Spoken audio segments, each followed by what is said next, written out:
The Falcons had brand new red jerseys and a brand new green rookie cornerback named Tom Hayes, the perfect meet for pro football's pass master John Brody. But Hayes intercepted Brody's first pass of the season to set up an early lead for Atlanta. In the second quarter, Brody finally got the 49ers moving goalward as he swung a pass to newly slimmed down fullback Ken Willard for 30 yards to the Atlanta 25.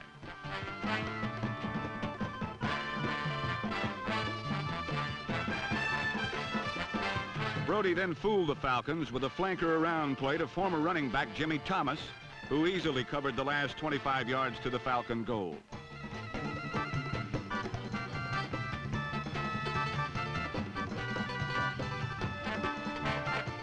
Later, Brody looked more like last year's passing champion when he hit a third down pass to tight end Ted Kowalik for a 33-yard touchdown. But 3 49er fumbles and 4 interceptions, 2 by rookie Tom Hayes, set up Falcon passer Bob Berry for one of his better days as he hit 16 of 21 to 6 different sticky-fingered receivers. An over-anxious lineman spoiled one Falcon touchdown by second-year running back Sonny Campbell, but Berry came right back with a scoring pass to number 2 draft choice Ken Burrow, a San Diego State teammate of the Falcons' other hero of the day, Tom Hayes.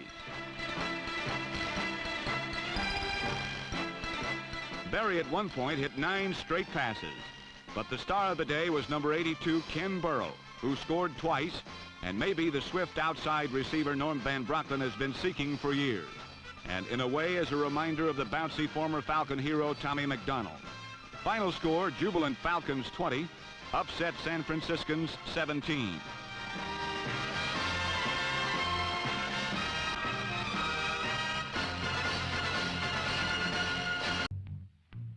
Following their opening day upset by the Falcons, the 49ers charged into New Orleans intent upon regaining the championship touch.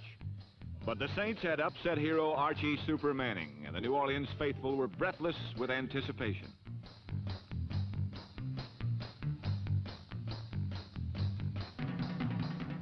Early in the first quarter, the Saints' offensive line gave Manning a reasonable amount of time to pass. Archie found tight end Dave Parks for sizable gains, and the Saints moved deep into San Francisco territory.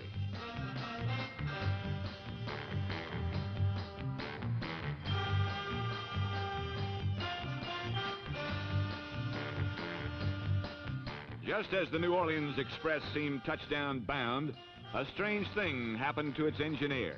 As Manning stepped up into the pocket, a stray hand found its way directly into Manning's eye, and he was forced to leave the game for the remainder of the first half.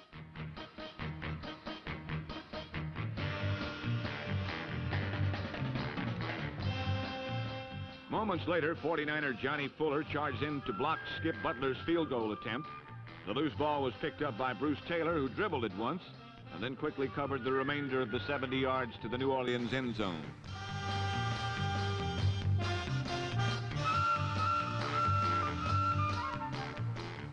In the second quarter, the slippery New Orleans kicking game led to another easy 49er touchdown.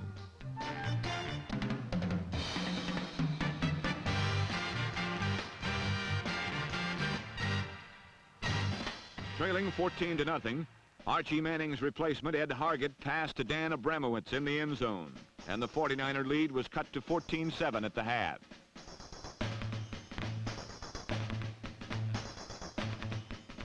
For Dan Abramowitz, this was only the beginning.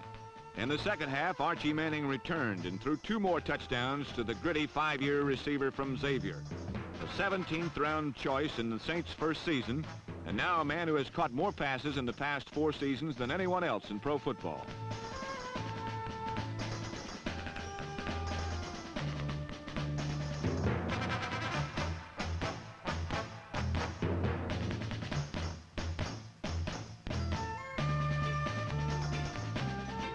For Dan Abramowitz, Archie Manning, and the Saints, 3 touchdowns were not enough to tip the balance.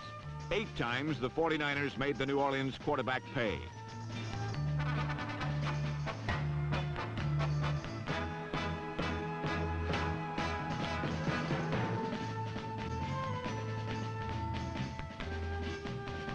While the 49ers had no sustained offensive drives at all, they didn't need any, with the kind of field position their defense gave them.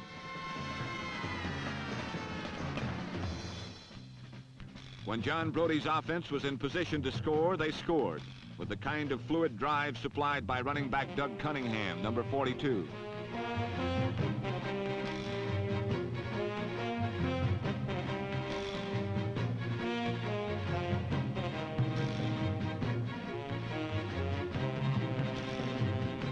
Just about everyone who remembers 1970 will recall that John Brody's favorite partner was another former Stanford quarterback, Gene Washington, number 18.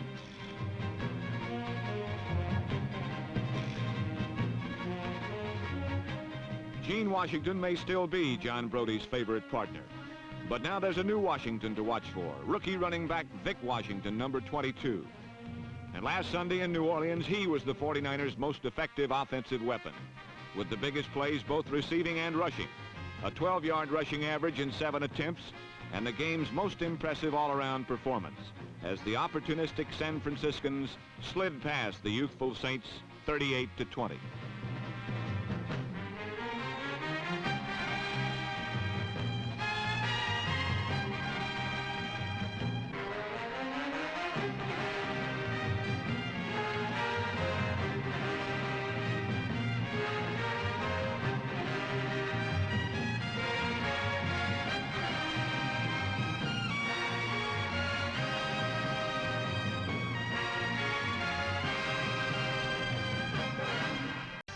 You've probably heard that things are slow in Philadelphia, but for Coach Jerry Williams, his quarterbacks, and the fans, it's getting out of hand.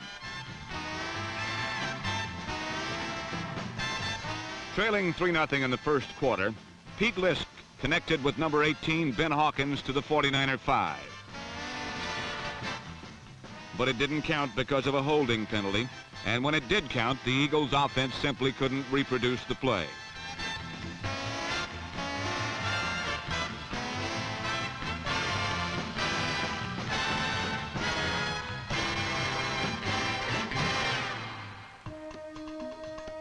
The 49ers have had offensive problems as well. Quarterback John Brody had not had the kind of game that last year made the 49ers Western Division champions and himself the league's MVP. That is, not until last Sunday. The 49ers needed a big game from Brody, and they got it. Brody and the incomparable Gene Washington, number 18, set the tone for San Francisco's most impressive performance of 1971.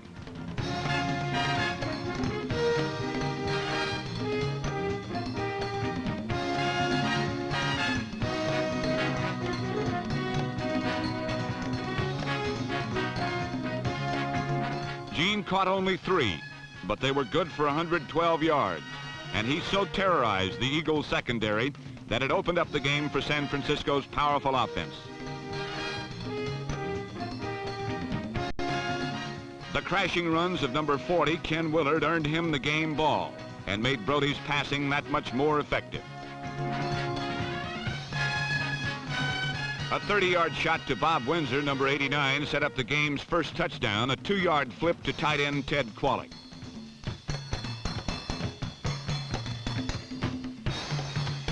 Then, with time waning in the first half, Brody moved the team 73 yards in 21 seconds.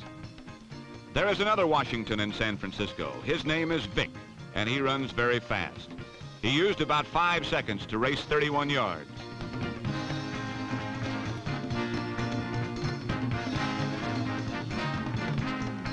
And then Brody to Qualick again, made it 2 for 2 on the prettiest play of the game.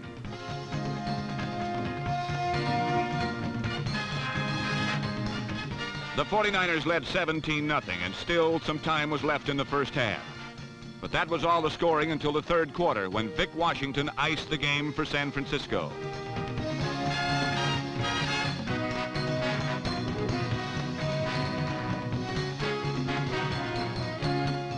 The 31-3 victory leaves San Francisco in first place in the NFC West, and the Eagles back where they started. This is Candlestick Park, and last week before the Rams 49ers game, there were some strange things happening.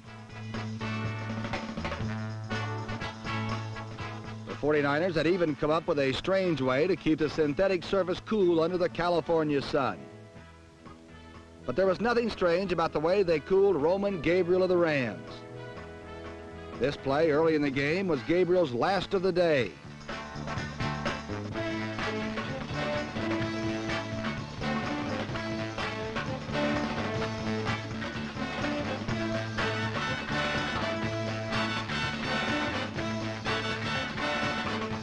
With Roman lying injured, number 17, Jerry Rome, warmed up.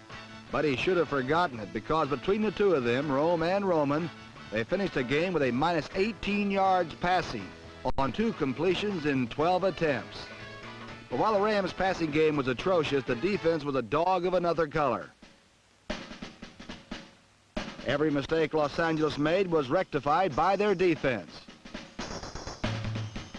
Alvin Heyman lost the ball on this play, and the 49ers were close to a score.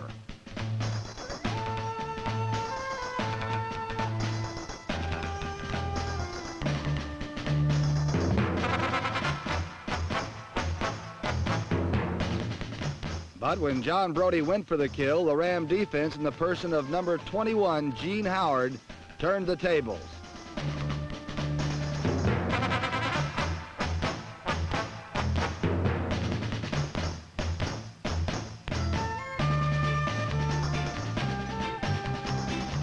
When Los Angeles' David Ray missed a field goal, the Ram defense cut off any run back the 49ers' Bruce Taylor had in mind.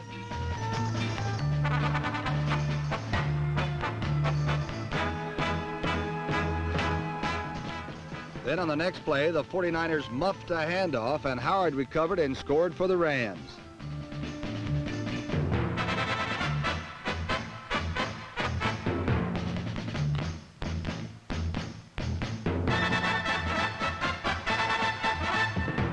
The few times that the Rams couldn't stop San Francisco, the 49ers stopped themselves, as this Gene Washington catch was nullified by a penalty.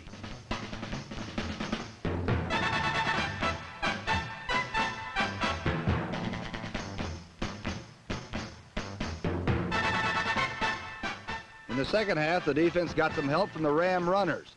Les Josephson was almost piled up on this play, but escaped and burst 57 yards before being caught by Bruce Taylor, number 44.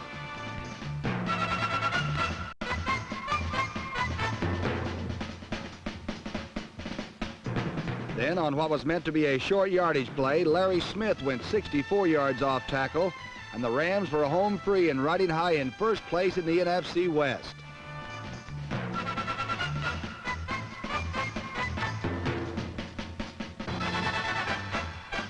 And the only thing the 49ers had to comfort them was the fact that they'll be meeting Tommy Prothose boys once again this season.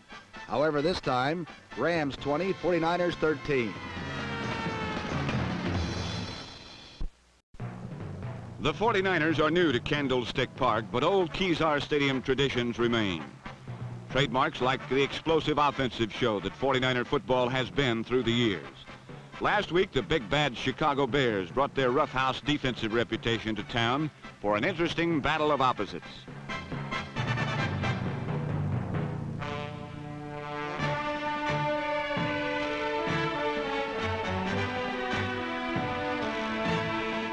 Last year, the two styles nearly canceled each other out before the 49ers finally survived 28-21 in Chicago. This year, the game's first play indicated another interesting matchup was in store. John Brody, number 12, finessed and feather-touched his way to a completion, which Chicago promptly negated with a stick.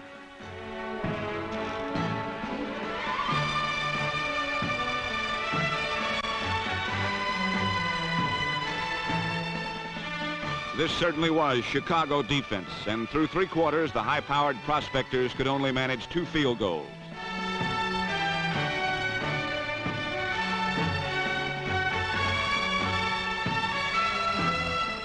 Hitting people is still the red badge of courage in Chicago, but this year a surprisingly lively offense has lifted the Bears to a 3-1 record. However, number 16, Kent Nix, discovered things have changed a bit in San Francisco, too.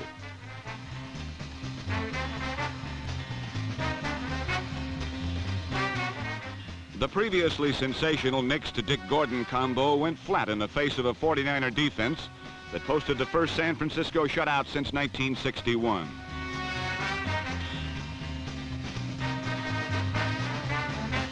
Brody closed out the game by carefully following the script.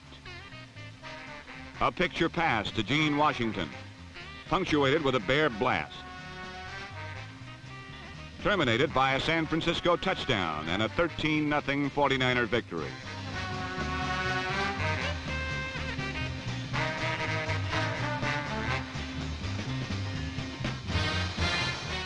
While Chicago still searches for offensive consistency, the San Francisco 49ers are hoping that defense can be included in the new tradition of Candlestick Park. At Busch Stadium, St. Louis, the 49ers had taken a 3-0 second quarter lead on a Bruce Gossett field goal. The ensuing kickoff fell into the hands of Mel Gray, number 85.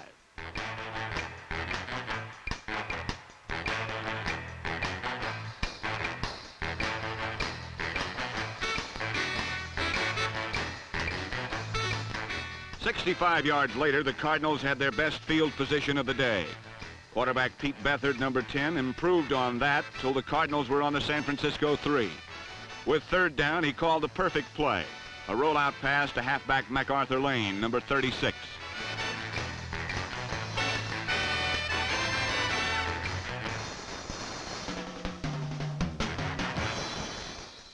But Beathard's touchdown pass was called back for offensive interference.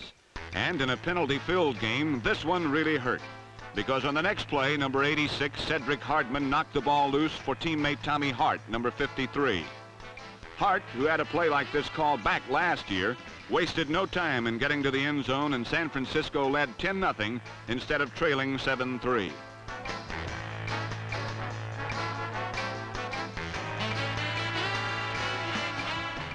But the Cardinal defense was not making mistakes. And after holding the 49ers on the next series, Beathard moved the Cardinals 61 yards in one play on a pass to tight end Jackie Smith, number 81. The touchdown moved the Cardinals to within 3 points at 10-7.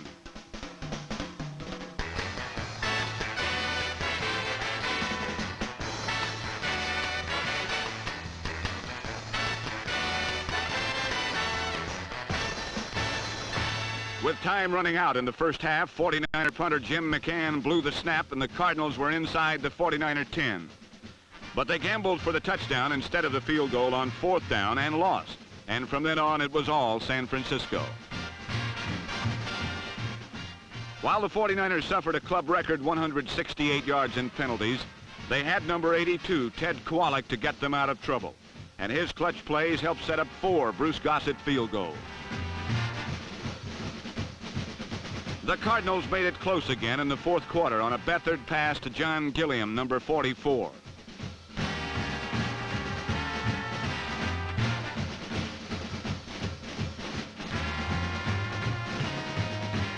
But by that time, the 49ers were moving almost at will.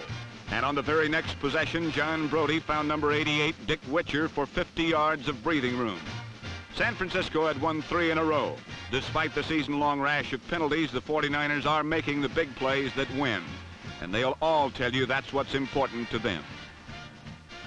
San Francisco 26, St. Louis 14.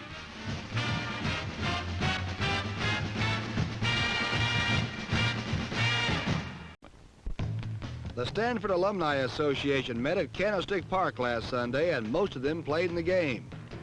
Both quarterbacks, John Brody of the 49ers and Jim Plunkett of New England, are from Stanford. Plunkett, of course, graduated after Prohibition.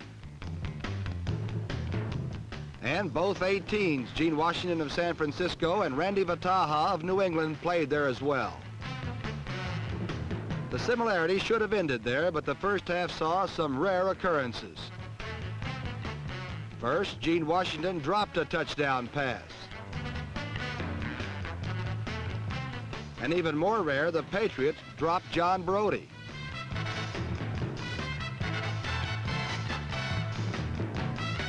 To add insult to injury, they intercepted 3 of John's passes. This one by linebacker Steve Kiner, number 57. But then the game got back to normal. After Kiner's interception, New England's field goal attempt was thwarted by a bad snap, and the 49ers were reprieved.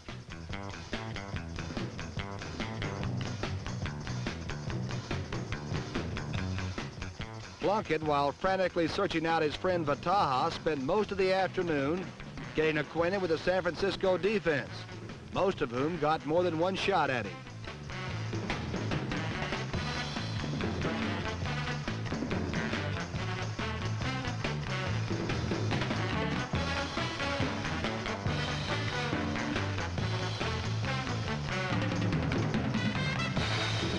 But this was a weird game, and Plunkett was finally rewarded.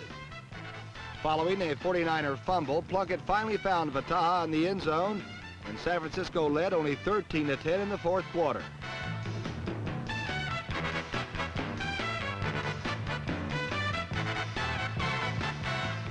But what's good for the rabbit is good for the hare, and Brody came right back to his number 18, Gene Washington, for 71 yards and the clinching touchdown.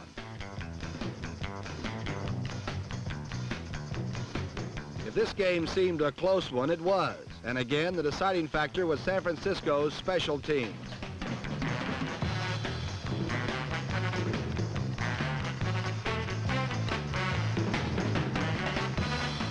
In the first quarter, they set up a touchdown by recovering a fumbled punt and scored one with moments remaining when Ron Gardy, number 37, fumbled, and Forrest Blue, number 75, picked it up and sauntered 25 yards for the final points.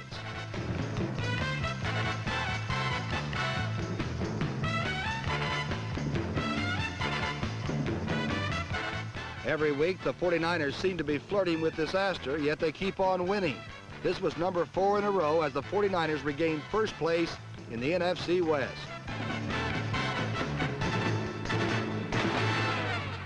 Under an ice blue umbrella of Minnesota autumn, there occurred the classic situation. A gutty offense faced with 4th and 1 at the 6-yard line against one of the best defenses in football. In this case, however, the defense belongs to the 49ers. And it's the Vikings who fell short.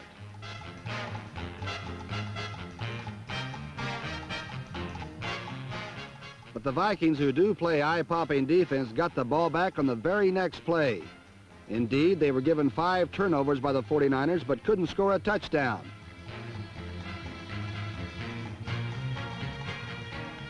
In this crucial third quarter series of events, the Vikings snapped the ball 8 times within the 10-yard line, yet could only realize 3 points. This could have won the game for San Francisco.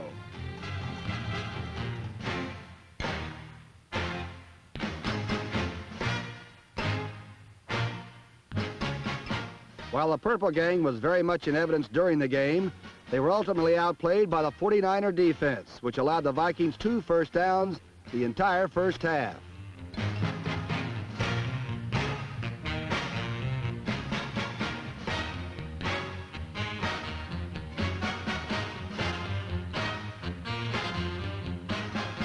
As they had done in their upset victory last year in Minnesota, the 49ers were able to control the ball.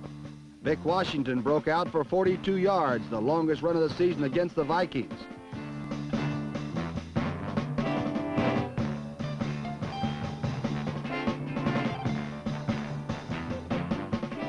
Bruce Taylor was dazzling on punt returns as the special teams continued their superlative play.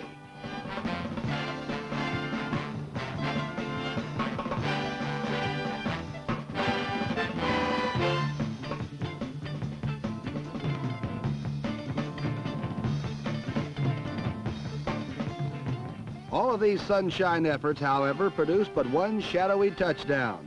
A pass from John Brody to Gene Washington, number 18.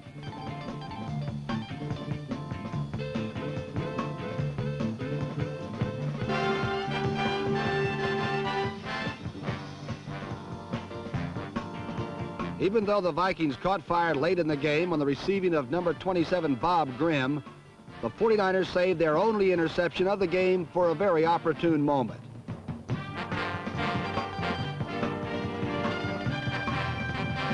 From the 49er 15-yard line, Norm Snead found Rosie Taylor on the 3, and the 49ers had done it again.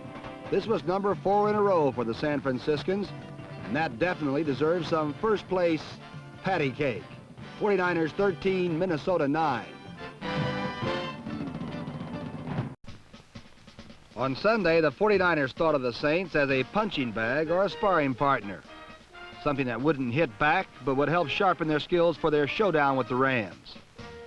Number 22, Vic Washington, returned the opening kickoff 66 yards, and New Orleans looked like an easy bone to chew on for the title-bound prospectors.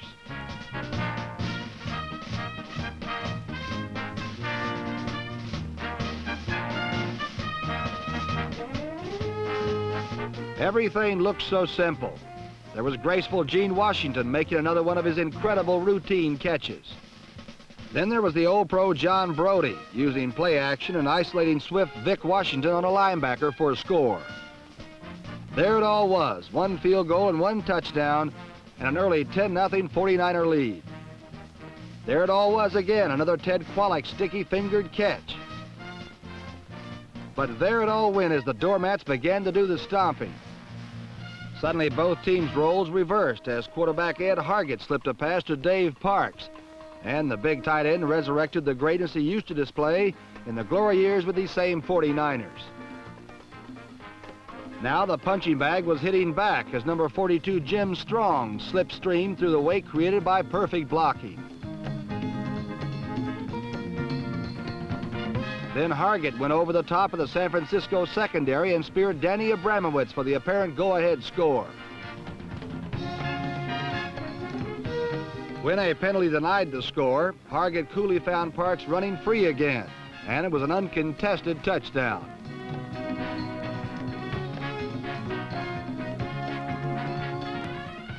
Trailing 19-13 in the final period, San Francisco regained the lead on Brody's second touchdown pass to Vic Washington. Behind by a point with just over 2.5 minutes to go, New Orleans marshaled a final victory drive. First, Hargett connected with Al Dodd, who scooted 49 yards down the sidelines.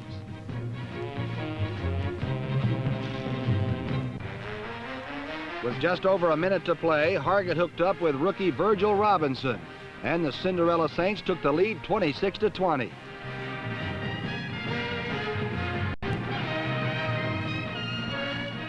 There were no more miracles left in Brody's arm as Hugo Hollis snuffed out the 49ers' final chance.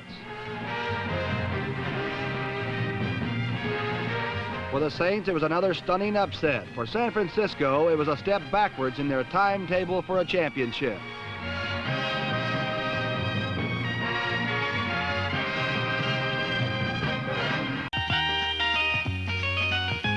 In New York against the Jets, the new 49er running attack expressed itself most completely.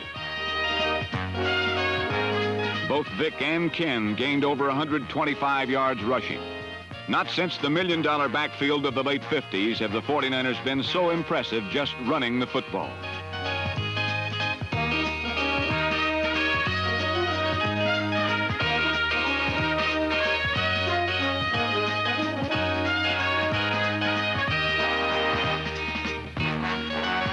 That the 49ers scored 20 today was very timely. Joe Namath's stunning return to action burned the 49ers for 3 touchdowns. But Johnny Fuller's interception with seconds left saved the win for San Francisco.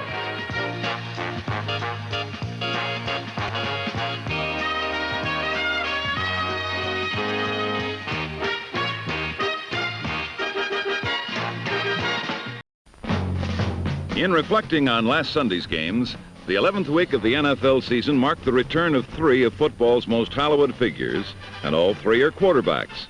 Bart Starr was back in Green Bay, Sonny Jurgensen in Washington, but perhaps the most conspicuous debut took place inside these walls, the most famous house on Long Island, Shea Stadium. For inside these walls, an apparition would appear, wearing number 12, and ready to play for the first time since last summer, and his first regular season game since October of 1970. Like Shakespeare's tragic hero Hamlet, Joe Namath has certainly suffered the slings and arrows of outrageous fortune. Last year he broke his hand, and in preseason this year he injured his knee. Last Sunday, he was once again ready to carry on. Namath's debut was to be an imposing one, for his opponent, the San Francisco 49ers were the NFC's best team at sacking enemy quarterbacks. But Joe Willie Whiteshoes was ready, willing, and able to return to the scene of so many triumphs for himself and his team.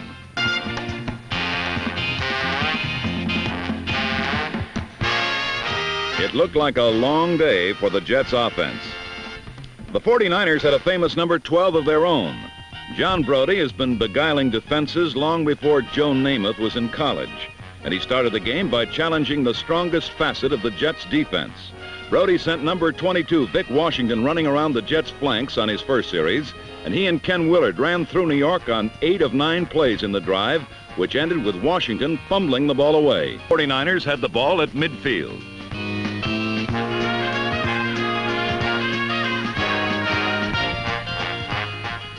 From here, Brody got his team moving again. Watch the perfect protection Brody received from his line as he connected on his first pass to Gene Washington. This was the key to Brody's fantastic success last year as he passed his team to the NFC playoffs. This year, Brody and Gene Washington have been almost as devastating, but another Washington has given them an added wrinkle: speed in the backfield. On this series, which carried into the second quarter, Vic Washington ran 7 of 8 plays in the drive.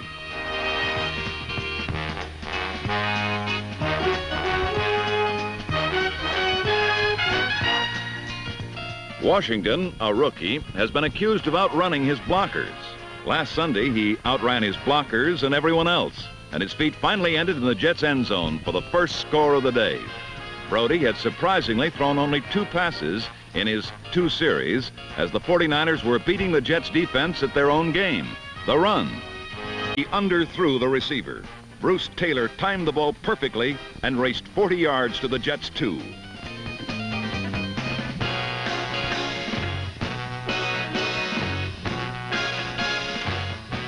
Namath so far had thrown 2 incompletions and an interception, an ignominious debut for the shaggy-haired savior from New York. From the 2, however, the 49ers could not take it in.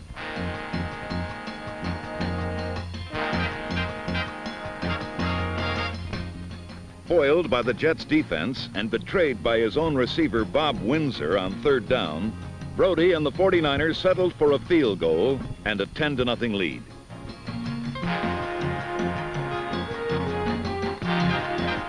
Then with 40 seconds left in the half, the Jets still had yet to score, and San Francisco easily ran out the halftime clock with Vic Washington again galloping through the Jets' defense.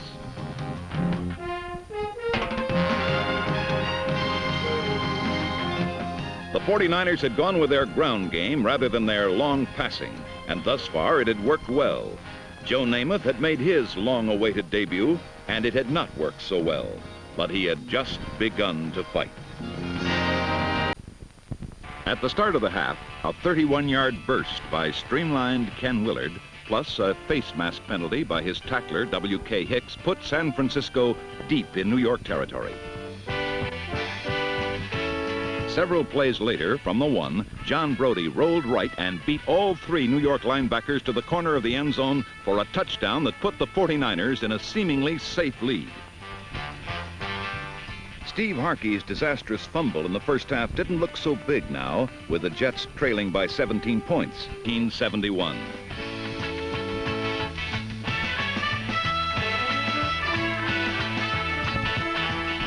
The pass was perfect. The Jets had scored, and 63,936 people went wild.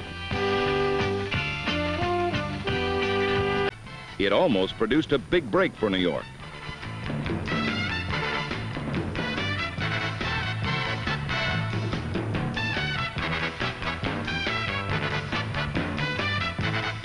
The 49ers had the ball, a 10-point lead, and Ken Willard. The 49er fullback has lost 25 pounds this year and greatly increased his quickness and agility.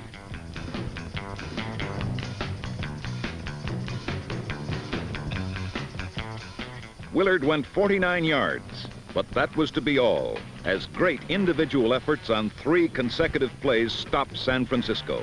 The first was made by Larry Grantham, who threw Vic Washington for a 6-yard loss. The next two were made by cornerback John Dockery as John Brody put the ball in the air for the first time in this half.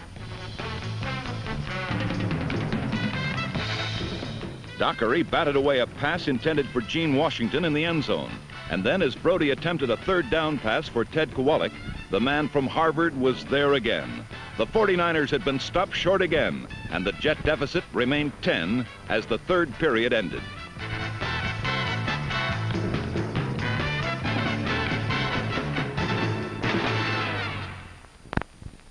In the fourth quarter, San Francisco again ran at will. Today, Willard and Washington would gain over 125 yards apiece.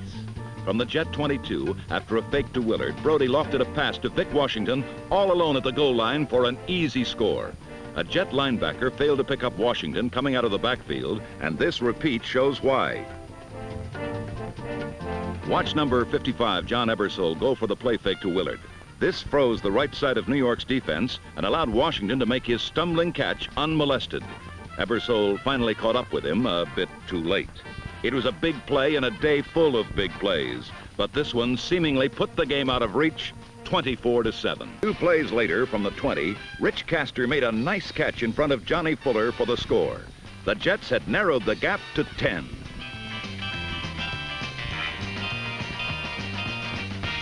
Blocked the punt, and New York recovered on the enemy 22-yard line.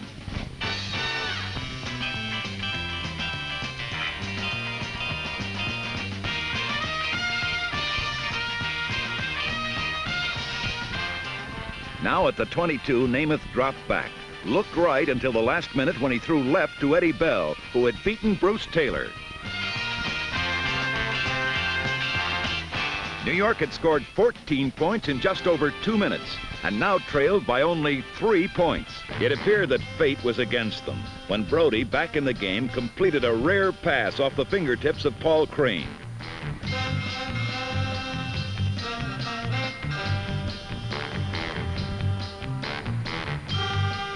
And Namath, having trouble finding a target, threw right into the hands of Dave Wilcox.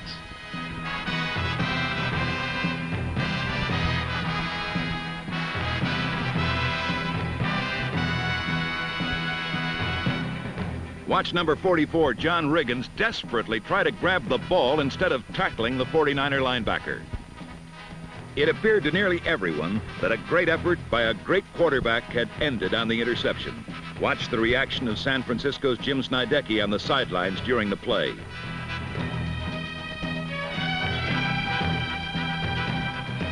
But what Snydecki failed to see was that a flag had been thrown. The hard-rushing Cedric Hartman had been offside, and Joe Namath and the Jets had a new life.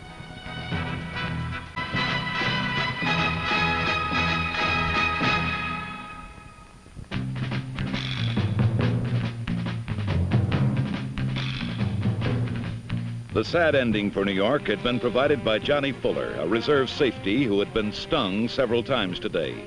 But now the 4-year veteran from Lamar Tech in Beaumont, Texas, was the hero of the game.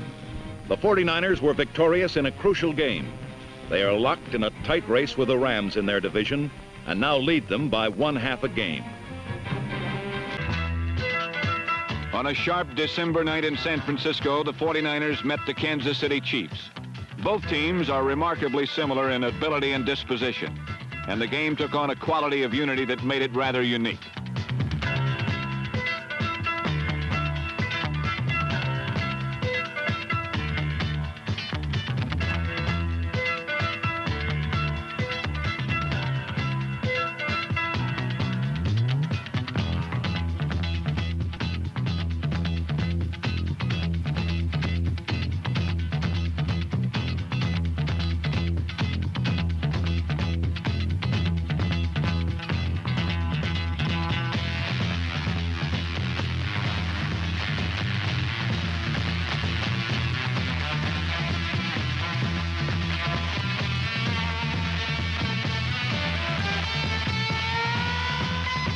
It was a night when the concept of defense became almost forgotten. But the Chiefs remembered enough to win, and the 49ers were pressed even harder when they again played Atlanta. This time, the 49er defense and special teams turned the ball over 4 times, and the 49ers won 24-3. This important win then focused all the drama of an entire season into the last act.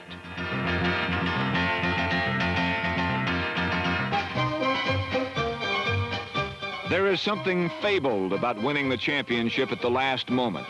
It's a very emotional time, especially against an old rival. For the 49ers and quarterback John Brody, the emotion involved with the Lions game was a matter of winning the title or losing it. Many things have been said about John over the years, some true, some not. But his performance against the Lions eludes adjectives. He just did it.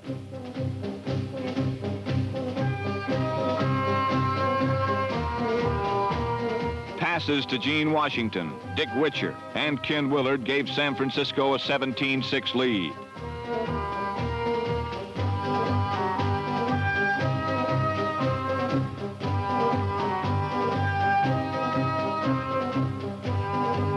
When the Lions devoured that in 2 gulps, his pass to Gene put the 49ers ahead once more.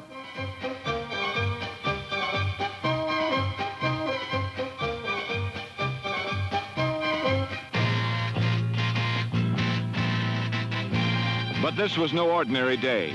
Everyone expected the talented Lions to score. But they were doing so as they had in 1957, when the 49ers sailed out to a big lead against Detroit but faltered and lost the title. When the Lions scored again following a penalty, visions of that calamity swept through Candlestick Park. But this was 1971, not 1957, and it was time for a change. In the 4th quarter, the Lions gambled on 4th down. Frank Nunley threw the play for a loss, and the 49ers took over.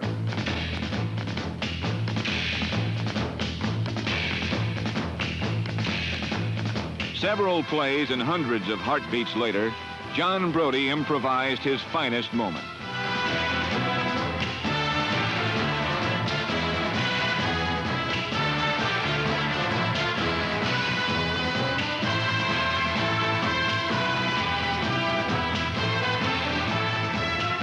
It was an emotional time for the fans who shook the stadium, for the 49ers who repeated as division champions and would again enter the playoffs, and for a national television audience who saw what pro football was all about.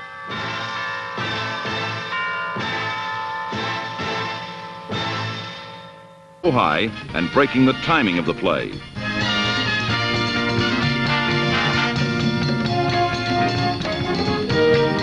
The loss stalled the Lion drive, but a 31-yard Arrowman field goal gave Detroit an early 3-0 lead.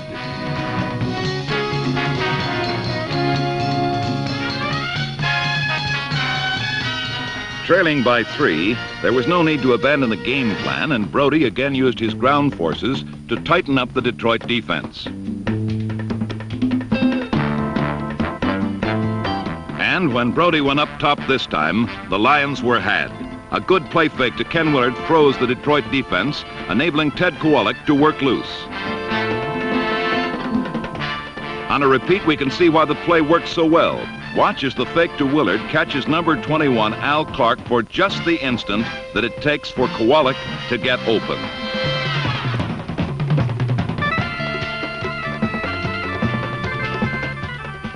With another good play-action fake, Witcher was able to work free, and his bobbling catch put the Niners on the Lion 13. Brody has been criticized for not using Witcher more often, since Gene Washington, the other wide receiver, is usually double covered. But when Brody found single coverage on Witcher again, he hit him for 6. The 49ers now led by 4. Number 75, Jim Yarborough, hooks Hardman with his left arm, bringing about the flag.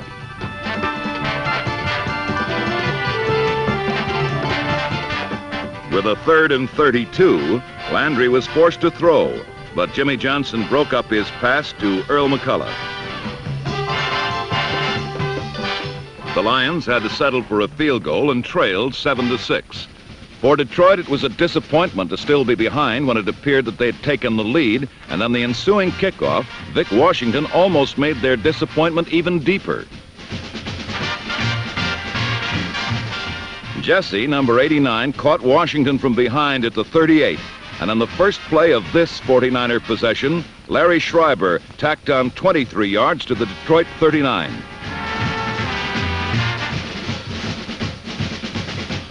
But from there, the Lions defense got their claws out and dug in. First, Vic Washington was stopped by the front of Paul Newmoff, number 50, and the back of Lem Barney, number 20. Then Jerry Rush, number 82, went for a fake to Schreiber, but recovered and nailed Washington for no gain. San Francisco settled for the field goal and led by 4. After an exchange of possessions, the 49ers started goalward again. First, Ken Willard picked his hole and picked up 10. And then Brody faked an end around and spotted Gene Washington behind the Lion defense. Washington might have gone all the way, but due to good Lion line pressure, the ball was underthrown. From the 10, Brody attempted a fake, but Vic Washington slipped. Still, Brody was able to make the fake and spotted Willard for the score.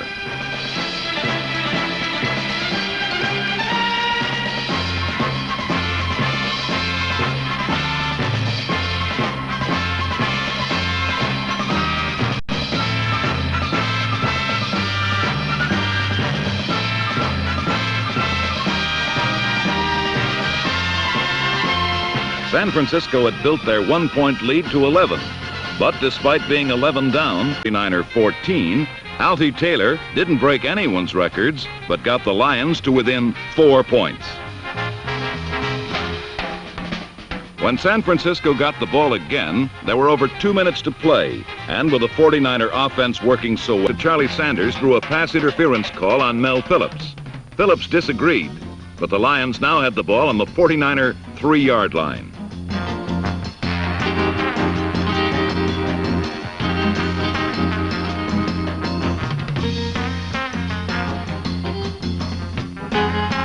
Two plays later, Steve Owens slanted off left tackle for the touchdown that put the Lions ahead 20-17. Seemingly had taken control of the ball game, but John Brody and his San Francisco 49ers came right back.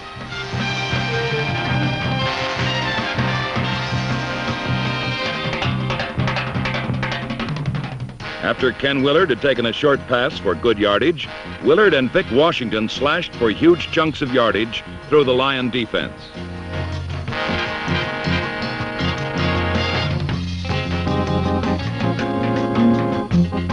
Now with Detroit wary of the run, John Brody went for Gene Washington, who had beaten his defender, rookie Al Clark.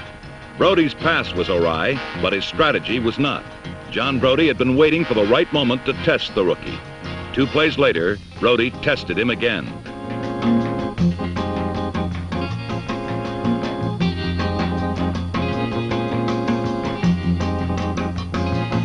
A repeat of this touchdown shows Clark was no match for Gene Washington's speed as he futilely slapped at the pass that had beaten him. The 49ers had gone 66 yards in just 7 plays and once again led the Lions 24-20.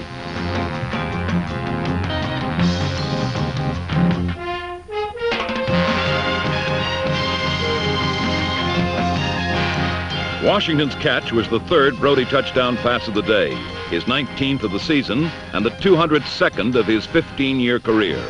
That figure makes him only the 7th quarterback in pro football history to throw 200 or more touchdown passes. Mantle, for on 3rd down, though Landry passed incomplete, interference was called on Wilcox.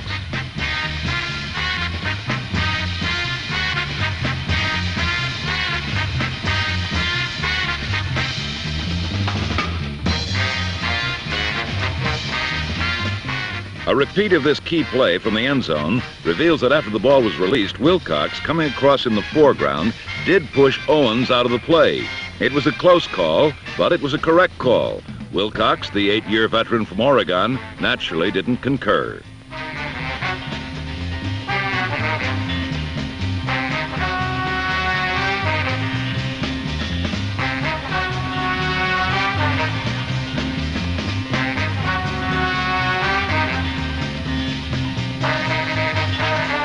Now back on the 6, Landry looped a pass over Mel Phillips to Charlie Sanders. and Detroit again had gone ahead of San Francisco. Once again, the 49ers didn't agree with the officials. They claimed Sanders had pushed Phillips and was guilty of offensive pass interference.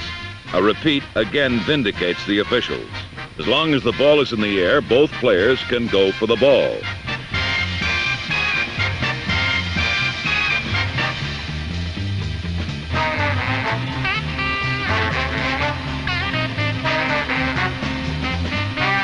It was a big play for Detroit and their huge tight end, Charlie Sanders. Both Sanders and Earl McCullough had missed the big game of the Vikings in which the Lions were eliminated from contention the week before. Now both were back and both had made big plays to put their team back in the lead.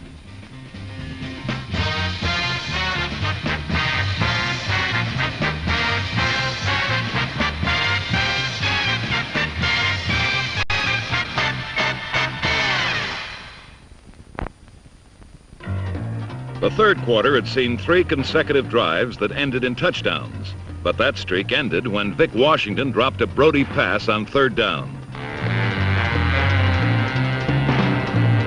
This was a heated, hard-fought game, and surprisingly, there were few turnovers. But penalties played a major role for both teams, especially on the next play.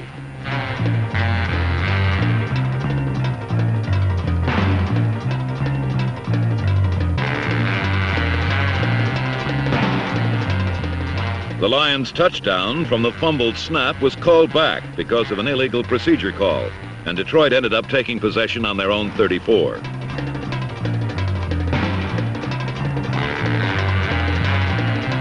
An end-around attempt by McCullough resulted in a 7-yard loss, and Landry's 3rd down pass to Sanders was inches short of a 1st down as the 3rd quarter came to an end.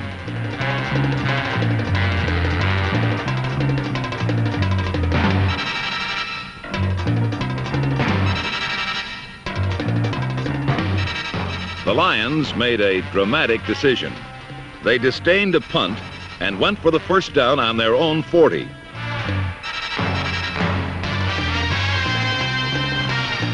The decision was a disastrous one. Greg Landry's quarterback sneak was short, and San Francisco's offense took the field with fine field position. Here on the Detroit 40-yard line, John Brody enjoyed one of his finest moments in a 15-year pro career. He converted one 3rd down situation with a circle pass to rookie Larry Schreiber. 2 plays later, again on 3rd down, Vic Washington was seemingly stopped by a fine defensive effort. But again, a penalty rocked the Lions. Jim Mitchell had been offsides, and John Brody had a 1st down. 2 running plays got nowhere, and again, Brody was in a 3rd down situation. He couldn't find an open receiver, so he asked his 36-year-old legs to do what his arm could not. On one of the most important plays in a long career, John Brody had brought his team from behind and given them the lead that they so desperately needed. San Francisco now was ahead 31-27, and Candlestick Park went wild.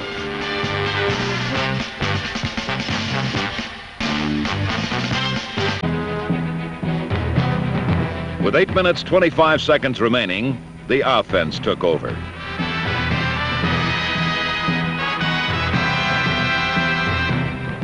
John Brody was determined to kill as much time as possible, and Ken Willard's running allowed him to do it.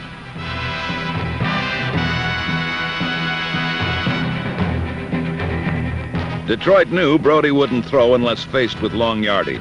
Willard's great display of running allowed Brody the luxury of staying on the ground. Time after time, Willard made the necessary yardage, despite the fact the Lions were waiting for him. Willard has received much publicity this year for losing weight and changing to a more elusive style of running. But now he was running on sheer power. When Willard finally came off the field for a breather, he'd helped his team control the ball for over 7 minutes.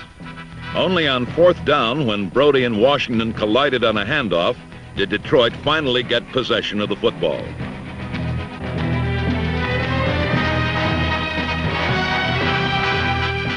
The 49er offensive team had done its job well by controlling the ball.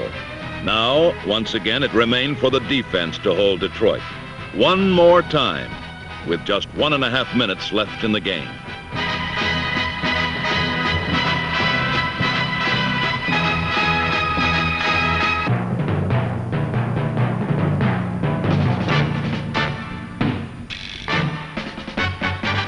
Frank Nunnally's interception virtually ended the game and gave the 49ers the title in the NFC's Western Division. San Francisco has won 9 of 14 games and finished a half game ahead of their arch rivals, the Rams. Ironically, they beat the Lions today by the same score that in 1957 the Lions had defeated them for a conference title.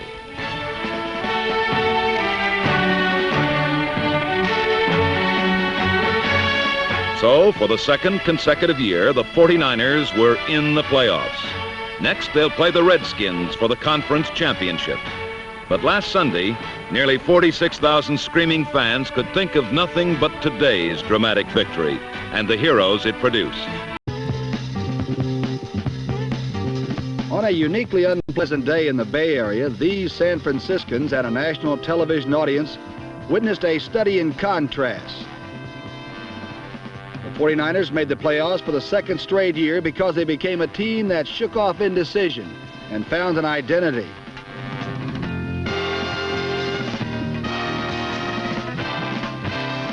Much of the credit belongs to Dick Nolan, an intense man who drafted well, made a good offense better, and built a young defense in his own image.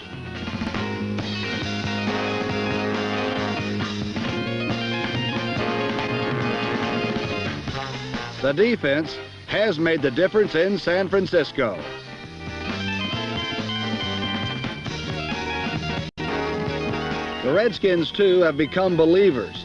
But George Allen has traded away most of their draft choices in favor of veterans, many of whom he had in Los Angeles.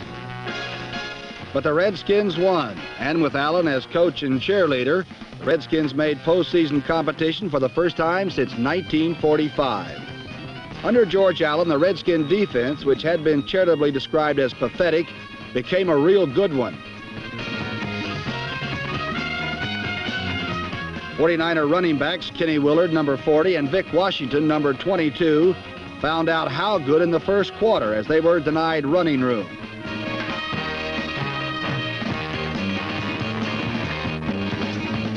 Quarterback John Brody, incomparable at finding open receivers, was forced from the pocket on one occasion and forced into incomplete passes on several others. The Skins definitely meant business, and the special teams forced the game's first big mistake. Steve Spurrier's third punt was blocked by John Jaquan, number 48, and the Redskins had the ball at San Francisco's 28-yard line.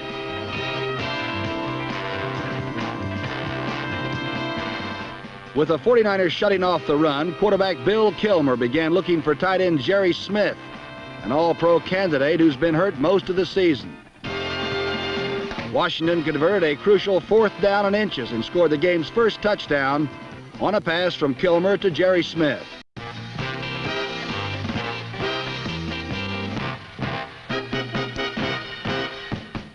But the 49ers knew something about defense as well, and the Redskins would not score another touchdown until late in the fourth quarter. With linebackers Frank Nunnally, number 57, and Skip Vanderbunt, number 52, punishing those Redskin runners, the 49er offense was given ample opportunity to get back in the game. But with Vic Washington's 27-yard run the only exception, the 49er offense looked listless. Brody's passes were missing open receivers, and San Francisco could manage only a field goal for the first half.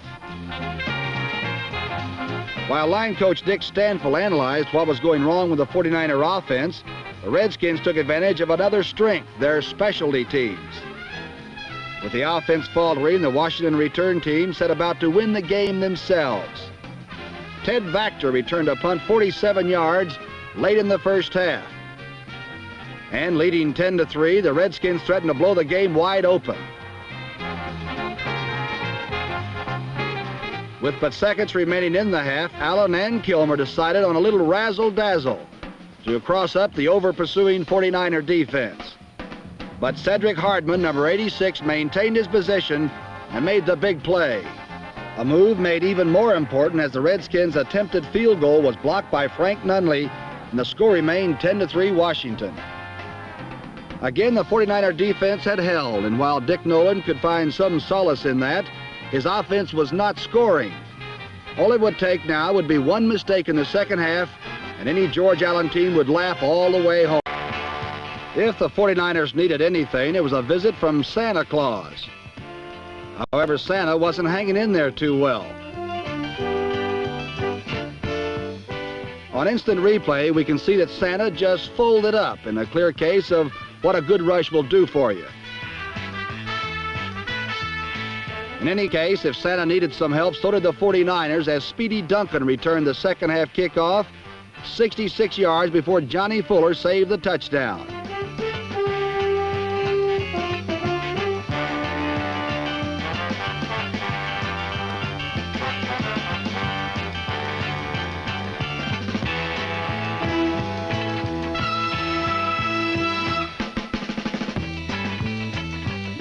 Here is where the game changed its entire complexion.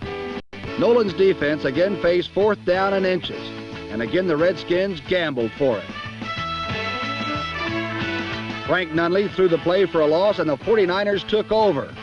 This play will be pondered for years because 3 snaps of the ball later, the 49er offense got very healthy.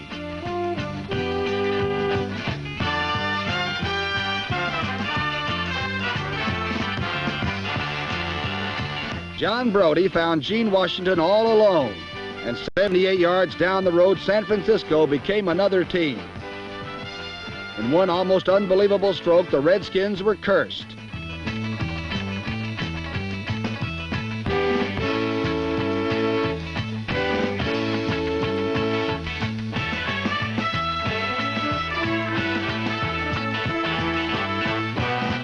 A repeat of the play shows the ideal combination of factors. Brody's tremendous fake. Pass protection coaches dream about. And a perfect pass to perhaps the best receiver in football today. And that's a pretty tough combination to beat, no matter how old your defenders are.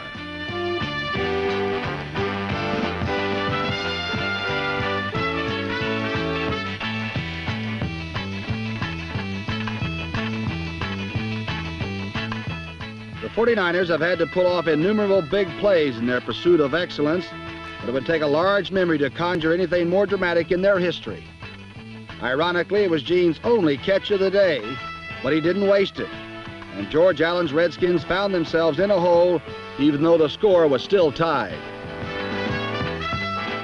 When Kilmer was able to work, he found his passes pressured and inaccurate, and a sense of the frustration San Francisco had experienced earlier crept into his game.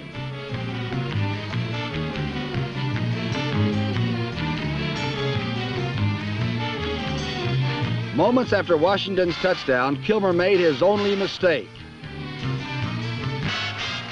Safety Rosie Taylor, number 25, intercepted, and the 49ers opened shop again at the Redskin 38.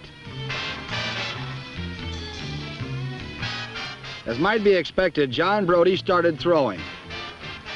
He completed a 3rd down pass to cantankerous Dick Witcher, number 88, who brought to the attention of the officials a personal foul on the Redskins' Mike Bass, number 41. With Santa finally coming through for him, Brody found Bob Windsor in the end zone, and the 49ers took a lead they never lost.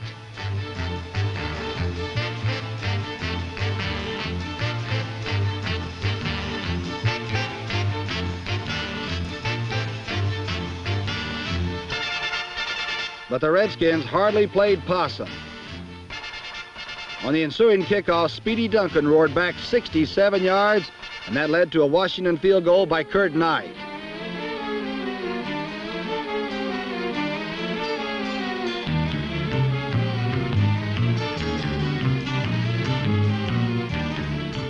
Offensively, Kilmer was attempting to exploit right cornerback Mike Simpson, number 38, who was playing for the injured Bruce Taylor. But Simpson, like the rest of the 49er defense, was not about to be had. The consistent second half pressure exerted by San Francisco paid off when the special teams atoned for their poor kickoff coverage by recovering a bad snap in the end zone for a touchdown. Bob Hoskins, number 56, pounced on San Francisco's insurance, and the graffiti was pretty well on the wall.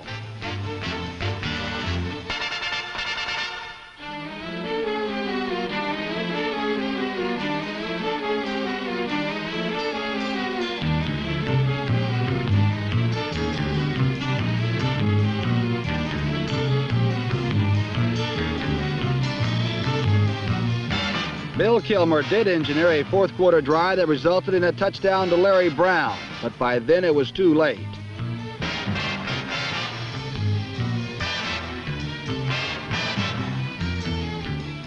Kilmer's last hope was smothered by Cedric Hardman.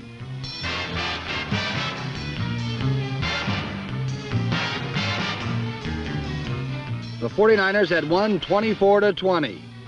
But the Redskins, in getting as far as they did, also won the respect of many people both in and out of football. The two quarterbacks had met as competitors and old friends, and both wished each other well. But for Dick Nolan, meeting the rugged Dallas Cowboys for the second straight year in the NFC Championship is not such a pleasant prospect. It would be the Washington Redskins, a team in transition under George Allen. It has been said that little things mean a lot. In pro football, that is an understatement. In the first quarter, Washington was faced with 4th and inches in 49er territory. George Allen gambled and won, and the Redskins took the lead.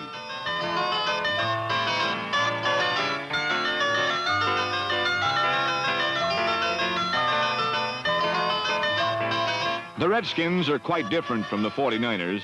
George Allen prefers older, more wrinkled players because he believes they make fewer mistakes. The 49er defenders had a few wrinkles of their own, only they weren't on their faces.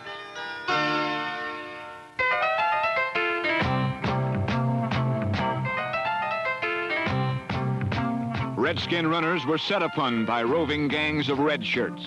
And while the 49ers surrendered yardage on kick returns, the defense held them to a field goal the rest of the half.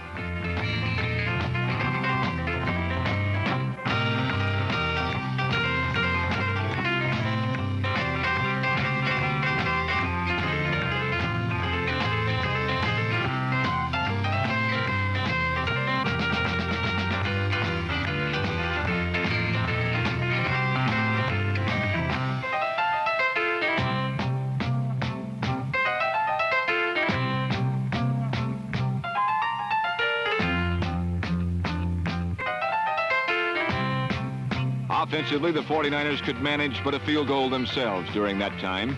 And trailing 10-3 in the third quarter, the two philosophies confronted each other once again.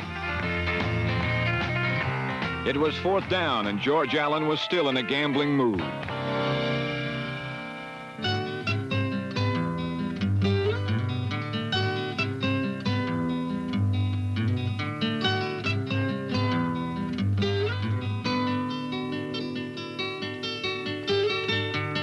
Middle linebacker Frank Nunley threw the play for a loss, and for San Francisco, the future was right now. 2 plays gained 9 yards, and everyone waited for a Brody handoff to Ken Willard. Everyone, that is, except Gene Washington.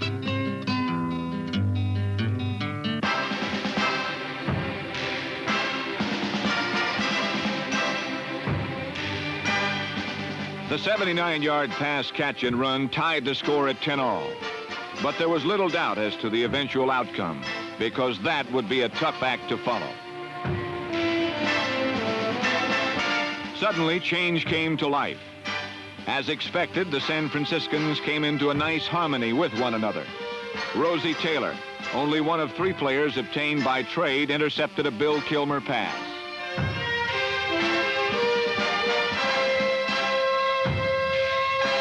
All-pro center Forrest Blue began knocking people on their ear, and veteran John Brody threw passes to young veterans like Dick Witcher.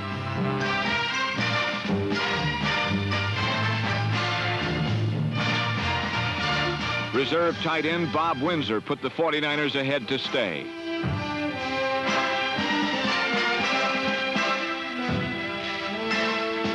The special teams provided insurance as Bob Hoskins, number 56, recovered the fumble for a touchdown because he wanted it.